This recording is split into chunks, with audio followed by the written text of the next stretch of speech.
ดายความงามเจ้าได้น้องลาเจ้าถือคนรวยเขาพาขึ้นสวรรค์แล้วทิ่มลงดินเป็นตัวสำห้องอยู่ห้องน้อยๆน้ำตาไหลลินอย่าหมดอะไรตายสิ้นถึงเขาทิ่มก็ยังมีอาย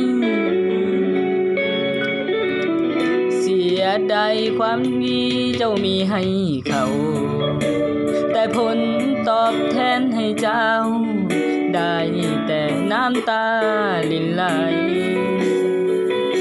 กับความขมขื่นเปื้อนลาคีที่เขาทิ่มไว้ฐานะอายคนเหือนกายห่วงใยเจ้าทุกนาทีสิ้นความสาวแต่เจ้ายังบ่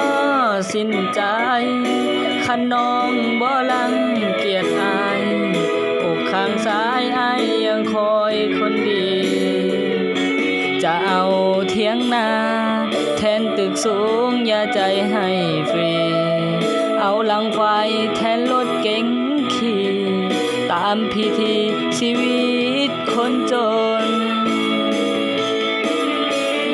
เสียใจที่เหลือยังมีความหมายลาขี้ปนเปื้องสวงในจะเอาน้ำใจล้างแทนหน้ามนถึงเจ้าให้ค่าในสายตาของคนบางคนแต่น้องยังมีค่าสูงล้นสำหรับคนจนเจ้าคือนางฟ้า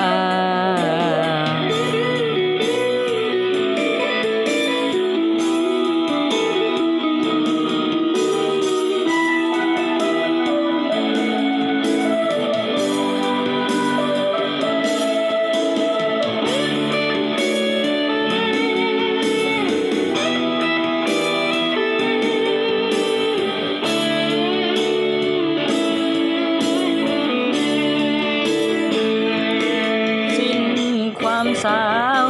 แต่เจ้ายังบ่สิ้นใจคันน้องบ่ลังเกียจอายอกข้างซ้ายอายยังคอยคนดี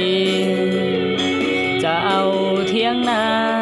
แทนตึกสูงอย่าใจให้ฟรีเอาหลังควายแทนรถเก๋งขี่ตามพิธีชีวิตคนจนเสียใจที่เหลือยังมีความหมายลาขี้ปนเปื้อนสวงในจะเอาน้ำใจล้างแทนหน้ามนถึงเจ้าให้ค่าในสายตาของคนบางคนแต่น้องยังมีค่าสูงล้นสำหรับคนจนเจ้าคือนางฟ้า